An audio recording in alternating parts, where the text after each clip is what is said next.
Bonjour, bienvenue à la session sur le prix ESPIG.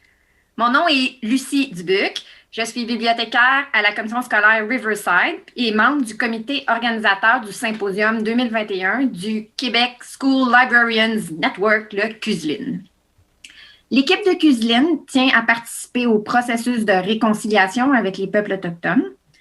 Par marque de respect et afin de leur rendre hommage, voici ma déclaration de reconnaissance des terres. Nous provenons de différentes régions pour participer à cette session. Je suis présentement à Saint-Jean-sur-Richelieu et je reconnais que je me trouve sur le territoire traditionnel des Mohawks et des Abénaquis. Vous pouvez découvrir sur quel territoire vous vous trouvez en visitant le site web native-land.ca. Là, je vais vous parler de moi comme lectrice. Je suis présentement en train de lire le roman graphique « Payer la terre à la rencontre des Premières Nations des territoires du Nord-Ouest canadien ». C'était écrit par le journaliste américain Joe Sacco et je le recommande vivement à tous ceux qui ont envie de comprendre l'histoire et les défis des nations autochtones. Maintenant, je vous présente notre conférencière, Marjolaine Séguin. Marjolaine est bibliothécaire scolaire sur la Rive-Nord de Montréal. Avec ses collègues et en partenariat avec l'Association pour la promotion des services documentaires scolaires, la PSDS, elle a participé à la création du prix ESPIG. Marjolaine va nous expliquer l'origine et les règlements du prix. Elle présentera également les finalistes et les lauréats depuis la création du prix il y a 4 ans. Marjolaine répondra à vos questions à la fin et n'hésitez pas de les écrire dans la boîte prévue à cet effet. Alors, voici donc Marjolaine Séguin. Bonjour tout le monde, ça fait très plaisir d'être avec vous aujourd'hui.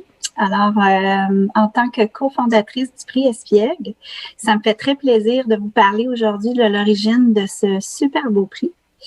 Et voilà, merci beaucoup Lucie pour la belle présentation. Donc, je vais commencer. Donc, Lucie a amené un peu le plan de ma présentation aujourd'hui. Je vais vous parler de l'origine de la muse. Oui, on a bien une muse au prix ESPIG et un peu de notre inspiration, le pourquoi on a créé ce prix-là en 2017. Je vais vous parler brièvement des membres fondatrices, donc de mes 3 collègues avec qui j'ai créé ce prix-là. Ensuite, je vais vous parler du but et des objectifs, notre intention en fait d'avoir créé le prix ESPIG. Ensuite, brièvement, la nature du prix, l'admissibilité des titres et comment nous déterminons la sélection préliminaire. Ensuite, les commanditaires, je vais vous montrer un petit peu le matériel de promotion que nous avons fait depuis 2017. Je vais vous présenter ensuite tous les finalistes que nous avons eus. Nous sommes cette année à la 5e édition. Donc, mais qui est en train de se faire. Donc, je ne vais pas vous parler tout de suite de l'édition de cette année, mais je vais vous parler des éditions, des 4 dernières éditions. Depuis 2 ans, nous avons un porte-parole, donc je vais vous les présenter. Et ensuite, notre présence sur les réseaux sociaux.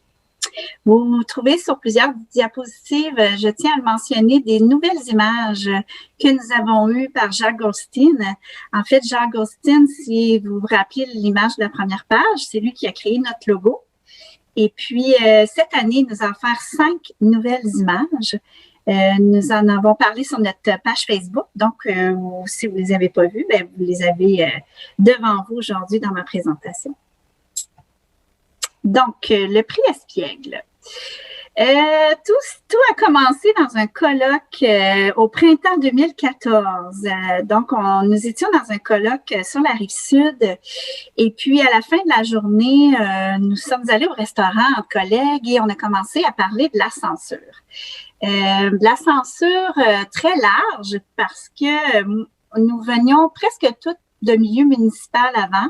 Donc, nous sommes arrivés dans le milieu scolaire et ça nous a frappé. Ça nous a frappé le niveau de la censure qu'il y a dans les écoles avec les livres que nous achetons. Il y a de la censure aussi au niveau du choix que l'on fait quand on va dans la salle des nouveautés en librairie à tous les mois. Donc, les choix que nous faisons, les livres que nous présentons aux profs, Pour nous, c'était clair et pour les enseignants, des fois, c'est pas clair. Des fois, on s'est dit, on parle-tu de ce livre-là? Et vraiment, le livre Le Petit Tabarnak de Jean Gostin, personnellement, moi, en tant que bibliothécaire scolaire, quand j'ai vu ce livre-là, je l'ai trouvé extraordinaire. C'est un livre qui explique les sacs québécois avec tout l'héritage religieux là, du Québec. Qu'est-ce que je fais avec ça? Donc, je me suis questionnée, moi, en tant que bibliothécaire, qu'est-ce que je fais? Juste le titre, ça va popper partout, que je me suis dit. Est-ce que j'en parle? Est-ce que les enseignants sont à l'aise de parler de ce livre-là? Est-ce que je peux le rattacher à un domaine du programme de formation? Donc, mon premier réflexe, c'était de l'amener à la conseillère pédagogique qui faisait ECR. Donc, je lui ai amené, je dis, écoute, il y a ce livre-là qui est sorti.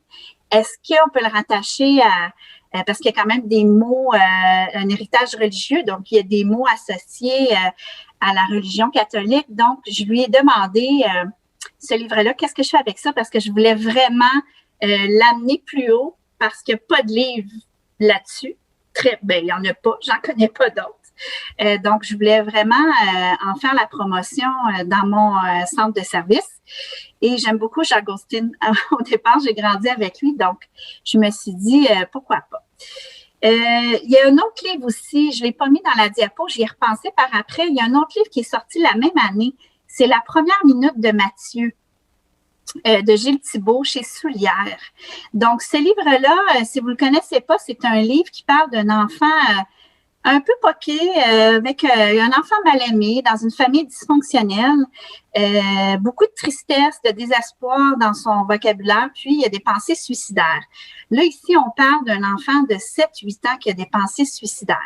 Donc, ce livre-là, oui, il est important, on ne va pas le laisser en libre service pour qu'un enfant tombe là-dessus dans la bibliothèque, bien sûr. Donc, c'est un livre qui peut peut-être aider. Malheureusement, oui, ça existe, des enfants qui sont en détresse. Et je me suis dit, c'est peut-être un livre qui va pouvoir, que je peux recommander aux psychologues, aux TES, qui pourrait peut-être aider des petits cocos. Et c'est très lumineux la fin parce que le petit garçon, bon, la moitié du livre, il est en détresse, il veut se suicider.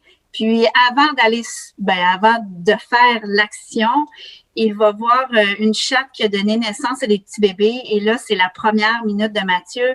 Il s'est donné une mission, prendre soin de ces bébés-là et de cette chatte-là. Donc, ça finit bien, il y a de l'espoir, mais vous comprenez un peu, quand ces deux livres sont sortis en 2013, moi, j'étais déjà en réflexion. J'étais bousculée par cette offre-là. Et moi, de mon côté, j'étais en réflexion déjà. Donc, quand on est allé au colloque au printemps 2014, on en a discuté et là, notre discussion a été incroyable. Est-ce qu'on achète ce livre-là? Est-ce qu'on les achète pas? Est-ce qu'on les offre dans notre centre de service ou pas? Donc, on a commencé à parler tout bonnement, créons un prix. Donc, mais là, on est en 2014 et ça a pris quand même 3 ans pour élaborer ce prix-là. Puis là, on s'est dit, pourquoi l'appeler le prix Espiègle? Tout simplement parce que notre discussion a eu lieu dans un restaurant qui s'appelait l'Espiègle. Donc, on est sorti dehors après dans le restaurant, on a levé les yeux, on a vu le nom du restaurant, on avait déjà le nom de notre prix, le prix Espiègle. Ensuite, pendant les 3 ans, on s'est dit, là, ça prend une association qui va nous supporter. On n'est pas juste 4 bibliothécaires qui allons remettre un prix comme ça. Donc, on s'est renseigné aussi. Notre grande inspiration, c'est la Bannett Book Week aux États-Unis, qui crée même des listes de livres les plus censurés annuellement. Donc, on s'est dit, pourquoi pas, on va se créer nos propres listes ici. Ça n'existe pas. Donc, on était vraiment en feu et très enthousiastes suite à cette discussion-là. Et 3 années de recherche et de trouver des sous, bien sûr. On s'est dit, on va continuer. Alors, je vous présente mes collègues. Nous sommes 4 bibliothécaires scolaires depuis plus de 10 ans. Donc, Julie Herman, Lynn Rajotte, Anne-Marie Roy et moi-même. Donc, et ça s'est fait de façon tout naturelle. On a communiqué avec l'Association pour la promotion des services documentaires scolaires, donc l'APSDS pour faire plus court. Puis, tout de suite, leur enthousiasme. On a communiqué notre enthousiasme. En fait, ils n'ont pas eu le choix. Puis, l'association, comme ça, nous réserve maintenant une enveloppe budgétaire dans leur budget pour supporter notre prix Espiègle. Et ils ont toujours été une association très dynamique pour nous ici pour la promotion de notre métier spécialisé au scolaire, autant bibliothécaire que technicien. Donc, ensuite, le but, là, pendant les 3 années, c'était ça, de définir c'est quoi notre intention, c'est quoi notre but, qu'est-ce qu'on veut faire. On voulait un peu se démarquer des prix littéraires classiques. Donc, oui, c'est sûr que nous, notre premier but, c'est un livre d'une grande qualité littéraire. C'est pas parce qu'un livre provoque ou est censuré qu'il est d'une grande qualité littéraire. Donc, nous, c'est un critère, mais on voulait aller plus que ça. On veut pas offrir un autre prix littéraire comme tous les prix littéraires qui existent présentement. On voulait un petit peu se démarquer. Donc, on parle de censure. Donc, on voulait des livres audacieux, des livres malicieux. On voulait des livres aussi qui osent, le sujet dérange, déstabilise, mais surtout amène les élèves à réfléchir. Donc, bien noblement, là, en fait, on veut encourager les auteurs et les éditeurs à sortir des livres intelligents parce que nos enfants sont intelligents. Ça, je le répète souvent quand je fais des conférences. Les enfants, c'est pas des nonos, sont capables de comprendre et de réfléchir. Nous, en tant qu'adultes, on peut les amener, on peut les aider à amener une réflexion. Donc, c'est important pour nous parce qu'on entend souvent des auteurs, des éditeurs qui se retiennent pour sortir un livre parce qu'ils ont peur de la censure, ils ont peur de ne pas en vendre assez. On l'entend souvent. Donc, ce prix-là, c'est beaucoup la promotion de la littérature. Donc, quand un livre gagne, ou même nos finalistes, on en fait beaucoup la promotion un peu partout. Donc, on voulait qu'ils osent. Parce que des fois, je vais faire une petite blague, là, mais on est tanné un peu des livres roses, des livres bleus, des livres roses pour les filles, des livres bleus pour les garçons. Donc, on voulait sortir un petit peu et on voulait amener les éditeurs à être audacieux puis sortir des bons livres. Nos objectifs, on a établi que nos objectifs, c'est de faire valoir l'audace d'un livre jeunesse, de souligner la qualité d'un livre qui est susceptible de faire réagir et de montrer une vision du monde différente à nos élèves, donc pour les faire réfléchir. Donc, il fallait établir dès le début que le prix Espiègle, on pouvait pas remettre un prix 0-17 ans. On sait bien, on est au scolaire, donc c'est sûr qu'il a fallu mettre de côté le 0-4 ans. Là, on inclut peut-être un petit peu le 4 ans aussi parce que maintenant, on a des maternelles 4 ans. Donc, la frontière est mince entre un album 4-5 ans. Donc, on l'inclut là-dedans. Et là, nous avons 2 ordres d'enseignement, comme partout. Donc, on s'est dit, on va remettre un prix pour le primaire puis un prix pour le secondaire. Donc, de façon tout naturelle, ça s'est fait. Donc, on remet 2 prix, en fait. Un pour les 5-11 ans, puis un pour les 12-17 ans. Donc, dans notre réflexion durant les 3 ans avant la première édition, qu'est-ce qu'on va remettre aux auteurs, aux éditeurs? Donc, sous quelle forme qu'est-ce qu'on veut faire, en fait? On s'est dit, on est en scolaire, on va remettre des diplômes. On s'est trouvé bien comique. Donc, un diplôme, on s'est dit, pour chaque finaliste, on prépare un texte, en fait. Pourquoi on a choisi ce livre-là? Pourquoi il est finaliste de notre prix Espiègle? Donc, c'est les membres du jury.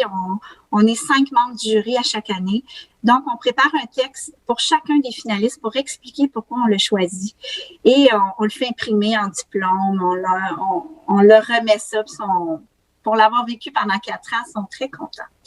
Et on s'est dit, il faut que ça vienne aussi avec un petit montant d'argent. Je veux dire, faut que ces créateurs-là puissent avoir un petit montant d'argent. Donc, on leur remet une bourse en argent. Et cette bourse-là dépend du nombre de commanditaires que nous recevons à chaque année. Donc, c'est un prix, qu'est-ce qu'on voulait faire? Il a fallu établir des normes, des balises. Donc, on s'est dit, on va aller tout simplement de janvier à décembre. Donc, le prix est remis au mois de mars. Donc, les titres doivent être publiés l'année d'avant, du 1er janvier au 31 décembre.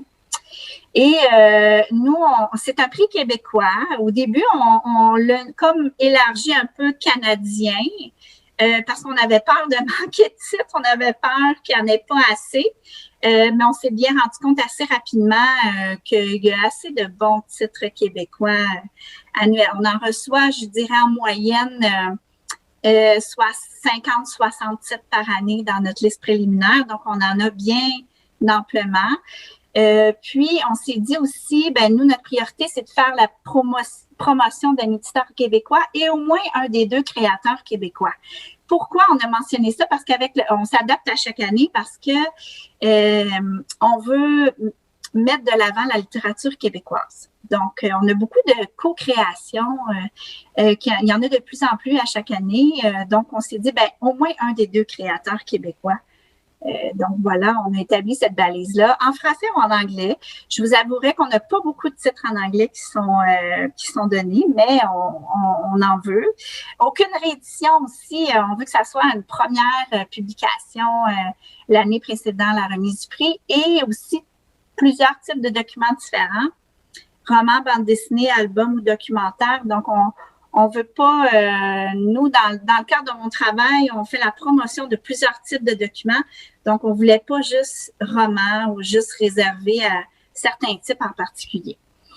Donc, la sélection préliminaire, donc, on invite, en fait, tous les gens qui travaillent dans le milieu scolaire ou dans la littérature jeunesse, le livre jeunesse, d'envoyer par courriel à notre adresse courriel qu'on a créée, notre Gmail, les titres, tout simplement, des livres qui sont selon les critères énoncés plus haut. D'envoyer le titre, l'auteur, l'éditeur, et nous, on va se procurer ce livre-là dans nos bibliothèques ou dans nos librairies. Donc, on va se procurer l'exemplaire pour pouvoir le lire, parce que les membres du jury lisent tous les livres qui ont été transmis. Donc, parfois, on a certaines difficultés à se procurer, mais on communique avec l'éditeur, puis on s'arrange entre nous. Il n'y a rien de compliqué là-dedans. On s'arrange à chaque année, on réussit à tous les lire. Alors là, les commanditaires. Donc, là, je ris un petit peu parce que vous allez comprendre. La première année, on s'est dit, ça prend des sous. Qu'est-ce qu'on fait? On n'avait pas prévu, on n'a pas d'expérience, on n'avait pas prévu que ça nous prendrait un plan de commandite. Donc, on communique avec certaines associations, certaines instances. Avez-vous un plan de commandite? Non. Ça nous prend un plan de commandite. Donc, on a fait un plan de commandite assez rapidement pour pouvoir exprimer un peu c'est quoi nos besoins et tout. Et très rapidement, la LQ, l'Association des libraires du Québec, tout de suite, Madame Fafard, tout de suite, je vous donne ça. À chaque année, tant que je suis là, vous allez avoir votre montant. Donc, l'Association des libraires du Québec, c'est une association très importante pour le prix Espiègle qui revient à chaque année. Et à chaque année, il y a des nouveaux. Il y en a qui viennent, il y en a qui partent, évidemment. C'est correct. Donc, le ministère de l'Éducation, le ministère de la Culture et des Communications, cette année, nous a donné un certain montant d'argent. On est très fiers. Il y a aussi des associations qui nous font une promotion gratuite aussi sur leur site web, sur leur page Facebook, comme Communication Jeunesse, la CCPQ. Dans le fond, ce qu'on veut, c'est de faire parler, pas nécessairement du prix Espiègle, mais faire parler de nos finalistes. Pour nous, c'est une priorité de faire la promotion de le lauréat, bien sûr, mais de tous nos finalistes. En fait, ce qu'on veut, c'est que tous nos finalistes aient une vitrine, qu'il y ait une promotion de ces titres-là, parce que c'est tous des excellents titres. Donc, voilà. Donc, très rapidement aussi, il a fallu faire du matériel de promotion, bien sûr.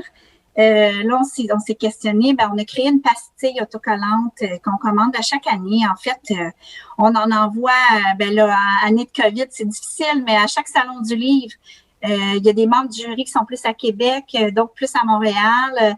Donc, on part avec notre petit paquet de pastilles, puis on va les donner aux éditeurs qui sont présents dans les salons du livre. On en envoie aussi beaucoup par la poste, aux distributeurs, pour que la pastille, en fait, soit collée sur les livres, au moins les finalistes. On l'a fait général, on l'a pas fait lauréat, parce qu'on voulait que tous nos finalistes puissent avoir droit à sa pastille. Donc, on est très fiers. Dans une présentation, par exemple, il y a eu Catherine Trudeau la semaine passée à la LQ qui a présenté des livres.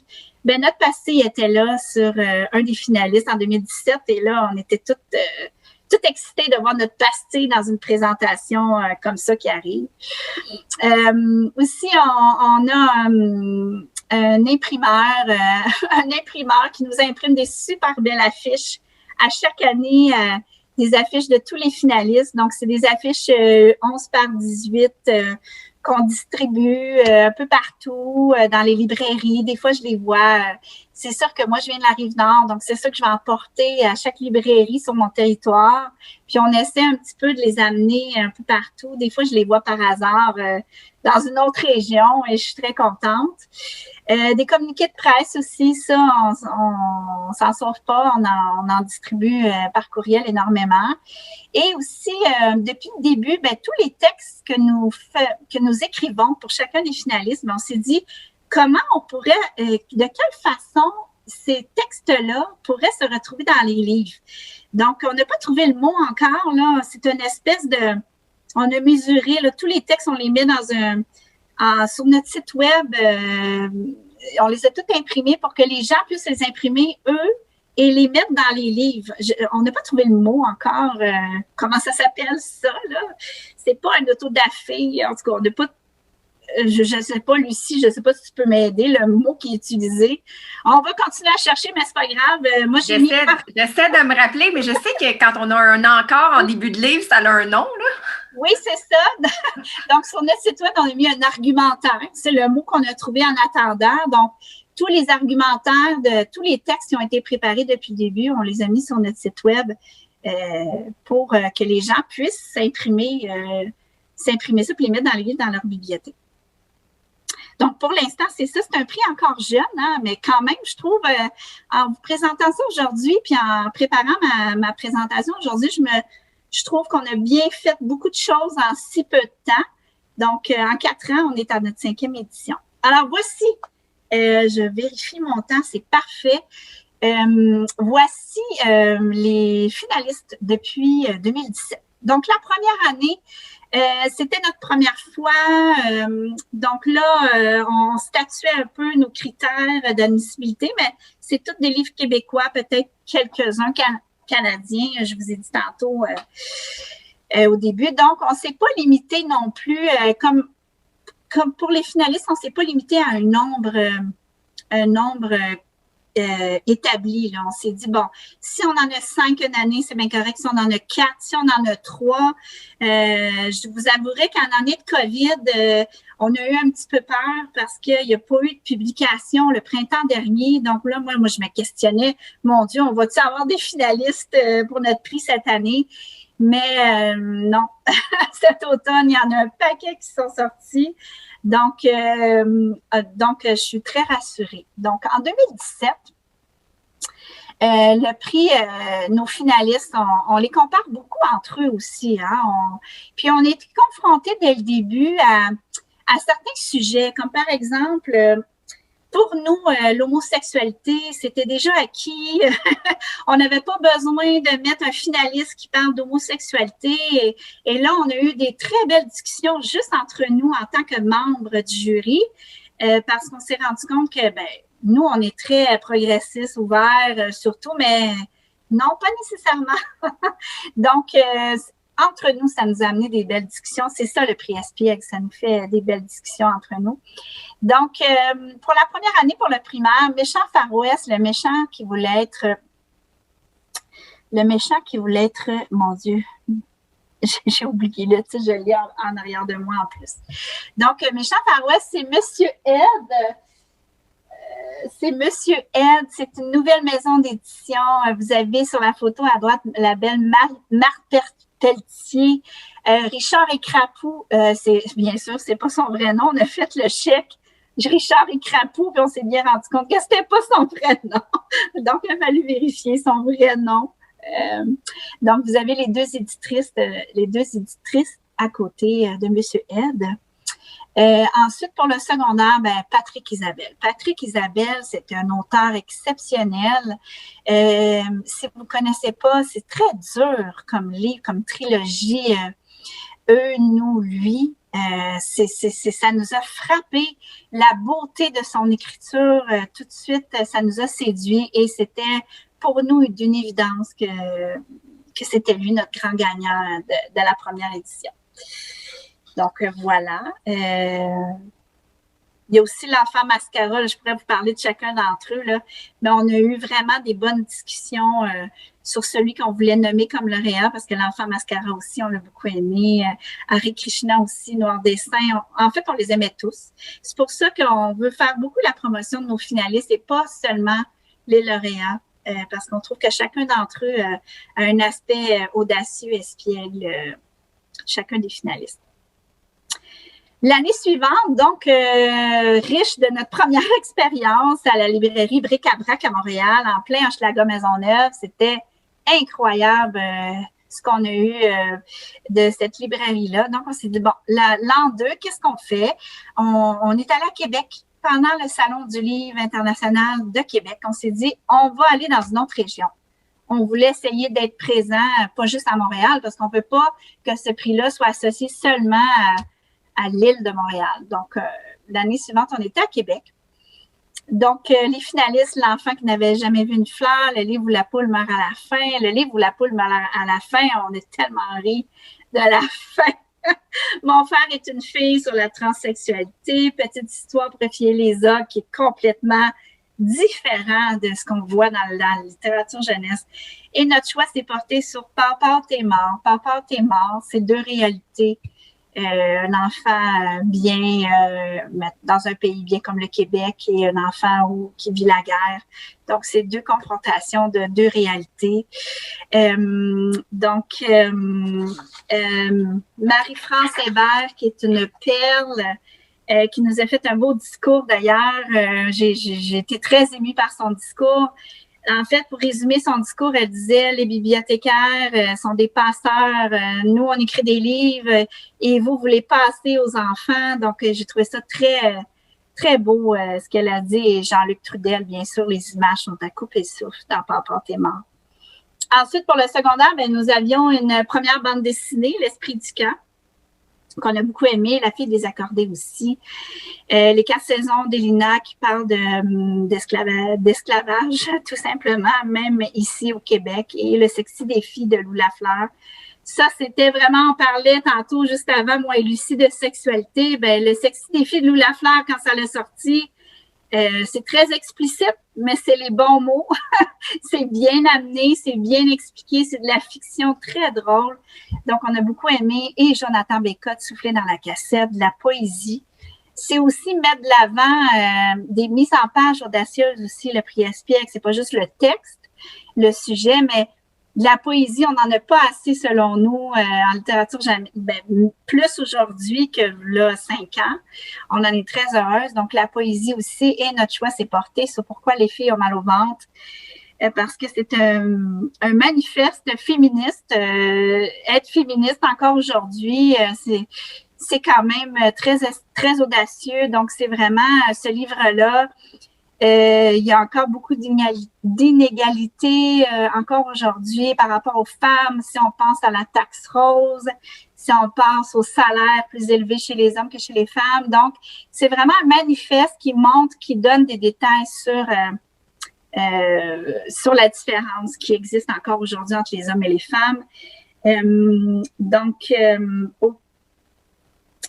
Lucille de Pellouane et Geneviève Darling nous a offert ce merveilleux... En fait, c'est un album en plus. En plus, c'est un album pour les élèves du secondaire.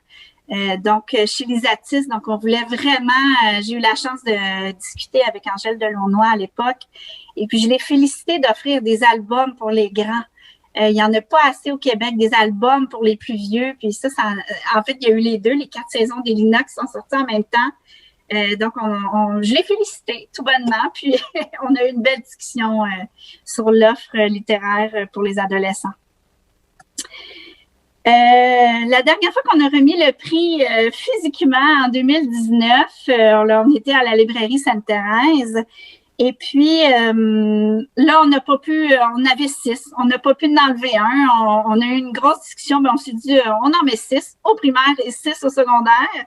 Parce que des fois, on lâche prise sur certaines quantités. C'était une très belle année au niveau pour nous de livres espiègles. Donc, Anatole qui ne séchait jamais, si vous ne connaissez pas, c'est un livre absolument magnifique de Stéphanie Boulay, en plus, que tout le monde connaît, mais on ne connaît pas son côté auteur. Et ça défait des préjugés au niveau du genre. C'est un petit gars qui aime ça mettre une jupe, mais qui aime ça aussi avoir un chandail de football. Mais ça ne dit pas qu'il est transsexuel, homosexuel, pas du tout. C'est juste que lui, il aime des choses de filles, il aime des choses de gars. Bon. Cher Donald Trump, évidemment. Donc, on adore la façon que ça a été amené, ce livre-là. La crème glacée fond plus vite en enfer. Les illustrations sont absolument complètement spéciales. J'ai pas d'autres mots pour dire ça. Jules et Jim, bien sûr, les illustrations aussi, le sujet, c'est très difficile, hein, l'armistice après la Première Guerre mondiale. La tribu qui pue, c'est sûr que la tribu qui pue d'Élise Gravel, c'est des petits bonhommes tout nus. Donc, ça, on savait dès le début que ça allait être censuré pas mal partout dans nos écoles. Donc, c'est sûr que en plus, ce livre-là, il est sorti l'année d'avant, pendant qu'on remettait notre prix Espiègle 2018. Puis tout de suite, on l'a mis dans notre sélection pour l'année suivante. C'est sûr qu'on ne voulait pas l'oublier. Et notre choix s'est porté sur Derrière les yeux de Billy, de Vincent Bolduc, illustré par Claude Lula. Derrière les yeux de Billy, c'est un petit personnage, premièrement, d'une minorité visible. Il faut mettre de l'avant dans notre littérature, même le choix, c'est pas ce sujet-là, mais le choix d'illustratrice a été porté sur une minorité. On ne sait pas si c'est un gars ou une petite fille. En fait, c'est un beau livre qui parle du deuil. Et dans ce livre-là, le personnage à la fin devient une maman avec une autre maman, mais c'est pas le thème principal de ce livre-là. Ça passe tout doucement, sans qu'on s'en rende compte. C'est un couple homosexuel, tout bonnement, très simplement. Puis ça passe très bien. C'est pour ça, quand je dis les enfants sont intelligents, sont capables de comprendre. Donc, on voulait pas... Et puis, j'ai discuté avec Vincent Bolduc, il voulait pas que ça soit un thème central, mais il l'a amené comme ça, puis je les félicite. Moi, je félicite tout le monde. J'adore ça quand on offre des livres comme ça. Et Vincent Bolduc, si vous le connaissez pas, c'est un acteur, animateur. Moi, j'ai grandi avec lui. Donc, c'est son premier livre, un peu comme Stéphanie Boulay qui est sortie Anatole. C'est des gens qui arrivent dans le milieu littéraire qui nous offrent ce genre de livre-là de très grande qualité.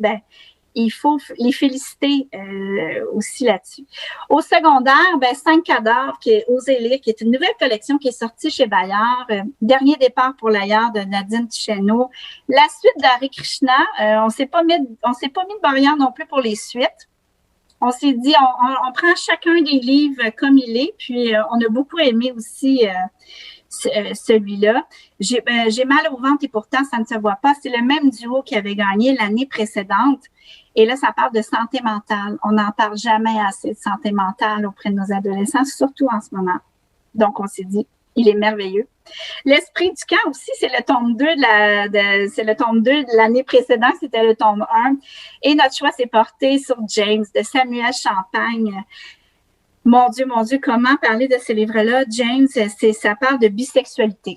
Tout simplement, c'est un personnage qui se questionne et il dit « Je suis pas homosexuel, mais je suis attiré vers un garçon, c'est un garçon. » Donc, c'est toute la réflexion derrière un beau personnage. C'est extrêmement bien écrit.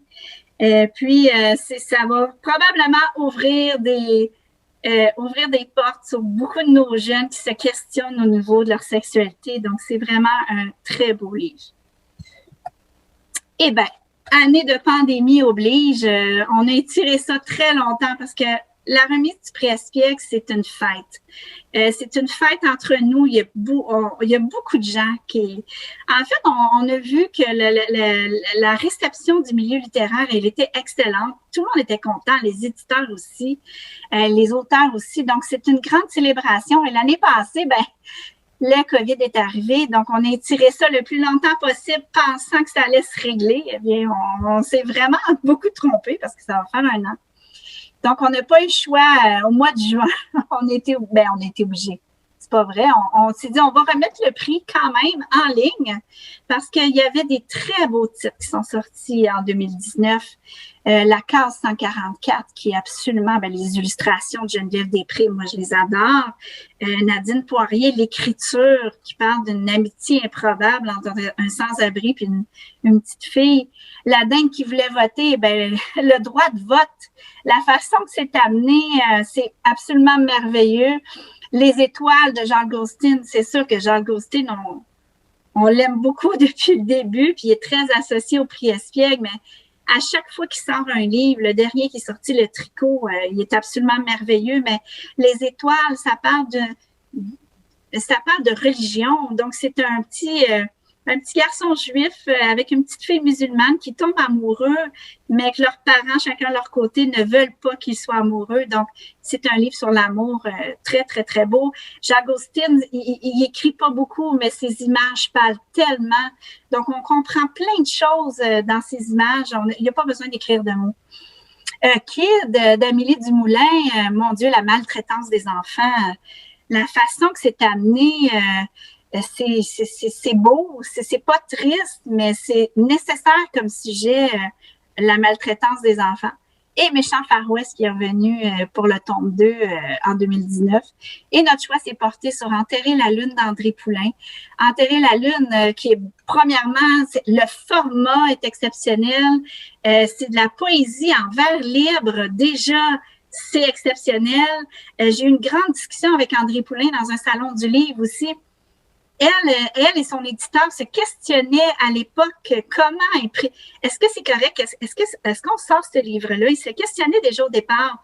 Donc, c'est sûr que pour nous, le prix Espiègle, d'avoir fait le choix d'écrire en vers libre, d'avoir fait le choix de mettre des illustrations, pleine page, demi-page, les illustrations sont complètement éclatées, il n'y a pas d'égalité dans ce livre-là. Et aussi le fait de parler des toilettes, des manques de toilettes pour beaucoup de femmes à travers le monde. Là, ça se passe en Inde. Les images sont belles. Là. Les images, si on n'est jamais allé en Inde, on se croirait en Inde, là, tellement. Les petites illustrations. Donc, c'est une réalité que nous, on ne vit pas ici. Tout le monde a accès à une toilette. Mais là, la jeune fille se questionne pourquoi les femmes doivent aller faire leurs besoins la nuit dans un champ. Puis ils n'ont pas accès à des toilettes comme les garçons, ils n'ont pas accès à l'éducation aussi parce que dès qu'elles ont leurs premières règles, il faut qu'elles arrêtent d'aller à l'école, donc il faut qu'elles aillent travailler. Donc tout ce questionnement-là, l'injustice un petit peu, donc c'est pour nous, ça allait de soi que ce livre-là était notre lauréat en 2020. Au niveau secondaire, donc les 28 jours de Mila, un livre qui parle du cycle menstruel, hein, on n'en a pas assez pour nos jeunes filles, donc c'est vraiment un cycle complet avec toute la gamme d'émotions que le personnage va passer et nous, en tant que femmes, on va passer dans ce cycle-là. La ville au dos d'éléphant, ça parle des mines, qu'est-ce que ça peut amener. C'est un album aussi de Lisa Tiss qu'on a adoré. Le style des illustrations aussi, des coups de crayon en noir et blanc, très peu de couleurs, c'est très audacieux pour des adolescents aussi. Et Vivre grand qui parle un petit peu de la santé mentale aussi. Et notre choix s'est porté sur Tout nu. Tout nu, c'est un dictionnaire de la sexualité avec tous les vrais mots. Déjà là, on avait les oreilles rouges un petit peu dans le lisant. Donc, si nous, on trouvait que c'était audacieux, c'est ça, mais c'est un dictionnaire bienveillant sur la sexualité.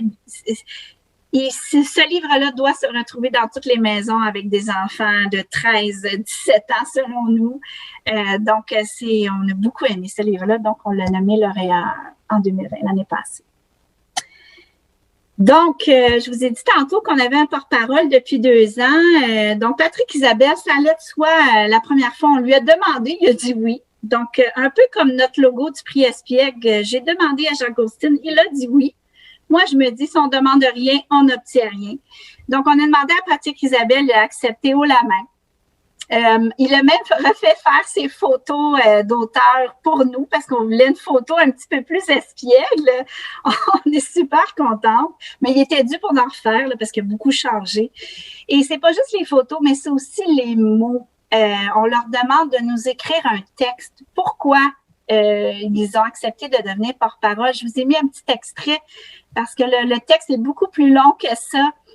En fait, ce qu'il dit, Patrick Isabelle, c'est qu'il croit en la jeunesse et en son intelligence. Je l'ai dit dès le début, les enfants sont intelligents, il ne faut pas les prendre pour des nonos. Et ça nous a vraiment beaucoup parlé, ce texte-là. Donc, c'était la première année. On n'a pas eu de porte-parole depuis le début, mais il faut bien commencer quelque part et on a commencé en 2020. Et cette année, on a demandé tout simplement à Jacques Austin. C'était notre 5e anniversaire. En fait, je lui ai demandé au Salon du Livre de Montréal en 2019. En 2021, on va remettre notre 5e édition. On célèbre un anniversaire. Est-ce que vous pouvez être notre porte-parole? Tout de suite, il a dit oui, vraiment. Et ce que j'aime de son mot, c'est il met l'origine du mot espiègle. J'ai adoré. Donc, c'est un personnage de la littérature populaire allemande du 16e siècle. Donc, il fait un petit historique de pourquoi. Et j'ai adoré vraiment ces mots. Une époque, oui, en cette époque de bien pensante et de rectitude politique exacerbée. On a vécu beaucoup de choses en 2020 avec certains mots qu'on n'en nommera pas ici. Donc, je trouvais que c'était dans l'air du temps. Et donc, c'est un mot, très beau mot qu'il nous a écrit, Jacques Austin, cette année. Donc, dès le début, on voulait une présence accrue sur les réseaux sociaux. Donc, on a créé un site web il y a 3 ans. Je vous invite à aller vous promener sur notre site web. On a toutes mis l'information, tout ce que je vous ai parlé aujourd'hui. J'ai tout concentré l'information sur le prix Espiègle sur notre site web. On a aussi créé une page Facebook, bien sûr, pour les annonces. On fait beaucoup d'annonces sur notre page Facebook. D'ailleurs, les finalistes de cette édition 2021 vont être annoncés dans les prochains jours. Donc, je vous invite, si vous voulez être au courant, de vous abonner à notre page Facebook. Et bien sûr, si vous avez toute question ou demande, vous pouvez nous écrire à notre adresse Gmail. Voilà, ouf! C'est le temps des questions. Merci beaucoup de m'avoir écouté aujourd'hui à vous présenter le prix Espiègle. Merci beaucoup. Merci beaucoup, Marjolaine. Oui, j'invite les participants qui ont des questions ou même des commentaires à les écrire dans la boîte qui est prévue à cet effet à côté, devrais-je dire, de l'écran. J'ai déjà reçu une question, Marjolaine. La question vient de Brigitte Saint-Michel. Est-ce qu'il y a des éditeurs québécois qui publient en anglais? Très bonne question. En fait, je me suis jamais posé la question, mais c'est une très bonne question. Je crois que oui, je peux pas croire qu'il n'y en a pas. Faudrait faire une petite recherche. Mais j'en connais pas spontanément comme ça. J'en connais pas, mais ça doit exister, c'est certain. J'ai la même réponse que toi, là, vite comme ça. J'y pense pas, mais ça m'a fait penser, là, si on revient aux critères qui fait qu'un livre se retrouve comme pas lauréat, mais dans les. C'est quoi le mot? Pardon? Finaliste. Des finalistes. Je crois un livre qui serait traduit, c'est-à-dire qui aurait été écrit en anglais, il ne pourrait pas se retrouver dans le prix Espiègle. C'est bien ça? À moins qu'il ait été publié en même temps. On a vu ça dans le passé avec, par exemple, Marie-Louise Gay, qui va publier un livre en français et en anglais en même temps. On aurait aussi, on l'a déjà vu, c'est pour ça qu'on s'est questionné aussi. Ben, je penserais par exemple à Mélanie Watt. Exactement.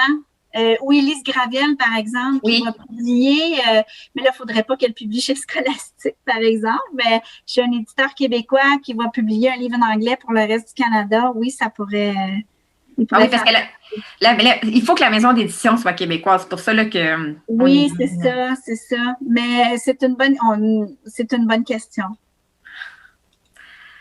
J'ai un commentaire qui vient de ma collègue Gigi qui écrit quelle belle initiative!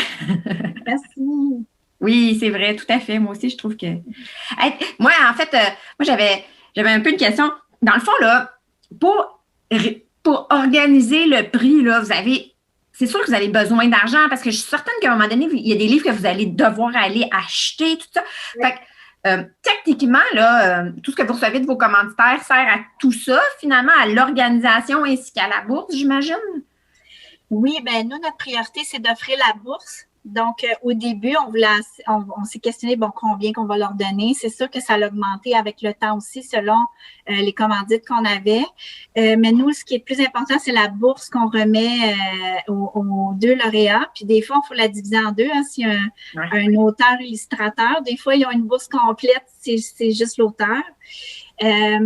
Puis après, c'est la promotion du prix. Oui. Je te dirais, Lucie, moi, s'il y a un livre que je ne trouve pas, tantôt j'ai parlé de mon frère est une fille. Ce livre-là, on est tombé dessus par hasard. Il n'y avait pas entre nous aussi, on fait une recension. Puis on le trouvait pas nulle part. Ben moi, je suis allée l'acheter personnellement à la librairie de mon quartier. Mais je me fais pas rembourser. Je veux dire, moi, j'en achète plein de livres dans le cadre de mon métier. Puis je les vous voyez, ça, c'est juste une petite partie de ma collection personnelle. J'ai un mur rempli dans mon salon de livres. Mais c'est sûr que quand on est passionné comme moi, on les achète. Mais en fait, l'argent qu'on récupère, ça sert aux bourses, ça sert aussi à la promotion. Donc, on fait des bannières dans des revues spécialisées comme Le Libraire, L'Urelu. Là, on va essayer d'aller rejoindre le public scolaire. Donc, est-ce qu'on communique avec les 2 grandes associations primaires, secondaires? Est-ce qu'on leur demande d'avoir un espace publicitaire? Donc, à chaque année, on pose des questions pour savoir comment on va dépenser notre budget qu'on a reçu. On y va une année à la fois, en fait. Les pastilles, comme l'année passée, c'est dommage, mais j'ai commandé 10 000 pastilles autocollantes parce qu'on n'en avait plus, mais l'année passée, COVID est arrivé, j'ai pas pu les distribuer. Ben cette année, je les ai encore. Donc, cette année, je vais les distribuer le plus que je peux. J'ai un commentaire de Bettina Fertman. Pas de question, mais j'ai beaucoup aimé votre présentation. Merci beaucoup. Je connais la plupart des livres finalistes de 5 à 7 ans, mais je suis contente de connaître les autres aussi pour mes 4 bibliothèques dans les écoles primaires où je travaille. Je pense que Marjolaine t'a donné des idées de développement de collection pour certaines personnes. Bien, c'est certain que nous, ces livres-là, on veut les retrouver sur les étagères dans nos bibliothèques. Mais il faut se questionner aussi par rapport à la santé publique. Hein? Un livre, je vous donne un exemple, un livre qui parle de la sexualité ou du suicide. C'est sûr qu'il faut faire attention à ce qu'on achète quand on fait un développement de collection dans nos bibliothèques. Il faut faire attention parce qu'il y a des cocos, les cocos, moi je les appelle toutes mes cocos, je trouve primaire, mais au secondaire, il y a des élèves qui sont fragiles. Donc, il faut faire attention. C'est sûr que nous, on veut les retrouver, mais on se questionne quand même lesquels on va acheter. On en achète le plus qu'on peut, mais c'est pour ça que l'argumentaire qu'on a fait à coller dans les livres, on s'est dit, ça explique un petit peu pourquoi qu'on l'a choisi. Donc, avant, on a plein d'ambitions. Avant que le livre soit censuré par quelqu'un, on souhaite que la personne lise notre argumentaire. Pourquoi on l'a sélectionné? On n'a pas de retour, évidemment. Hein? On n'a jamais de retour, nous, ce qui se passe. Donc, on le sait, on le souhaite, en tout cas.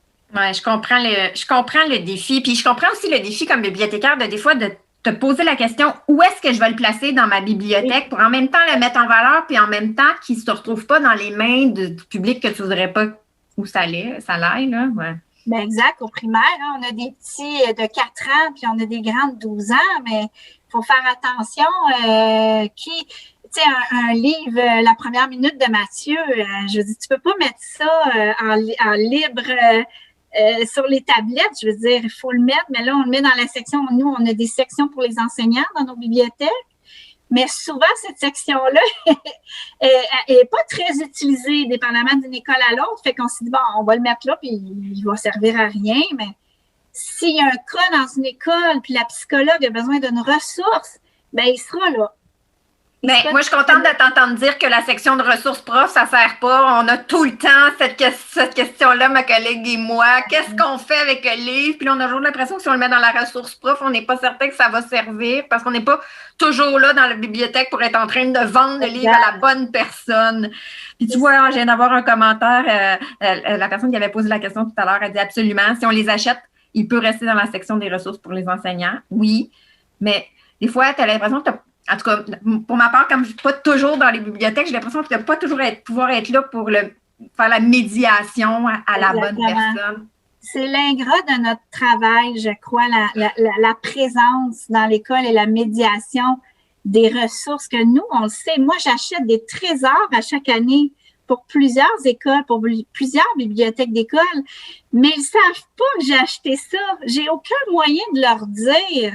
J'ai bien beau leur envoyer des listes, mais donc c'est du 1 à 1 avec les enseignants. C'est dire, regarde, j'ai acheté un livre qui parle des machines simples, c'est parfait au 2e cycle.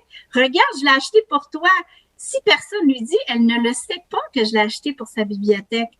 Donc là, même nous, chez nous, on se questionne, qu'est-ce qu'on fait? Comment qu'on pourrait faire ça? Fait on n'a pas trouvé de solution. Bon, ben, je suis contente de voir qu'on a les mêmes questionnements, puis que je suis certaine que les gens qui nous écoutent, ils ont les mêmes questions, parce qu'on est plusieurs à vivre comme ça, là, à pas toujours passer tout notre temps dans une même bibliothèque. Ouais, non. On en a 60 chez nous, donc on ne peut pas être partout. Ouh là là, OK, c'est plus que chez nous. Alors, j'ai un commentaire de Brigitte Saint-Michel qui dit « On aime avoir des suggestions de titres pour des textes riches qui sont propices à la discussion. » Je pense qu'avec votre produit, on est bien servi. Merci. Je vérifie. Puis en ce moment, il n'y a pas d'autres questions. Mais en tout cas, Marjolaine, je te remercie énormément. Puis, je passerai le message à tes collègues que je trouve que vous faites un excellent travail. Vous devez avoir beaucoup de plaisir, mais en même temps, je suis certaine que vous passez beaucoup de temps personnel sur ce projet-là. C'est quand on est passionné par notre métier, ben ça vient avec. Ouais. Bon, il y a un équilibre à atteindre là-dedans, mais mes collègues et moi, pour en avoir parlé, on est au bon endroit en ce moment dans le milieu scolaire. Puis on est très heureuse d'être bibliothécaire scolaire. Voilà.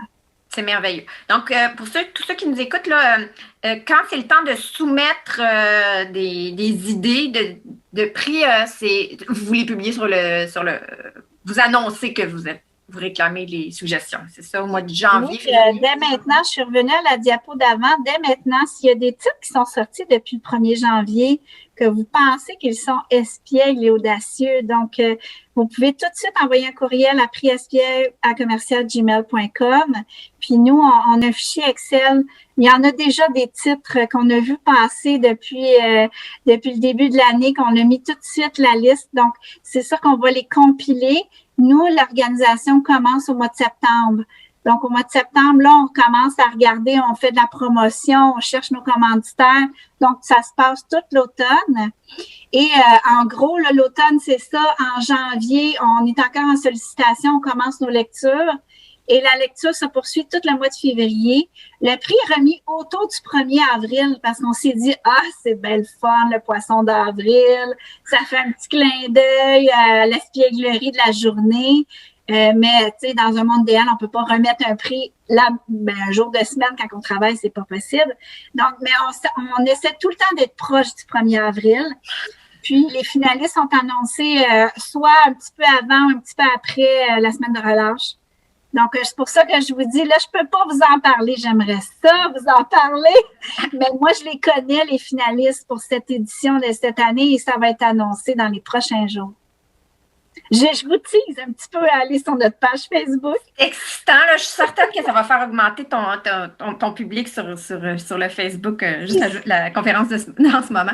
Hey, je viens de voir dans mes questions, et en fait, c'est ma collègue Gigi qui a encore écrit un commentaire quand on a parlé des traductions. Elle a écrit « Flannery a été écrit en anglais d'abord ». C'est drôle parce que quand j'ai vu le livre passer, je me suis dit « Il me semble que c'était une traduction, ça ». Mais là, j'ai rien dit parce que je n'étais pas certaine, mais là, elle me le confirme.